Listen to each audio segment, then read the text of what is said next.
Kas tead, kui huvitav oli? Ma küsisin klassitäie käest õpilastelt. Üle 20 lapsi ma küsisin, mis te arvate, miks vanemad seksivad? Esimene vastus tuli loomulikult, et saada lapsi. Just. Ma ütlen, okei, kui nad seksiksid selleks, et iga kord, et lapsi saada, siis teil oleks tuba lapsi täis, teil on ainult 2 last on ju kodus.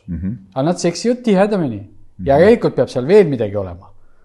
Kõik mingi ajud ragisevad, kõik mõtlevad, et mis see võib olla siis, miks nad siis seksivad. Ei tea, üks poiss teadis. Äkki nad naudivad seda. Muidugi. Üks laps teadis. Saad aru, miks seksitakse? Naudingu pärast. Tõepoolest. Me teeme seda selleks, et nautida. Aga selleks, et selleni jõuda, sellele eelneb terve tants, elutants.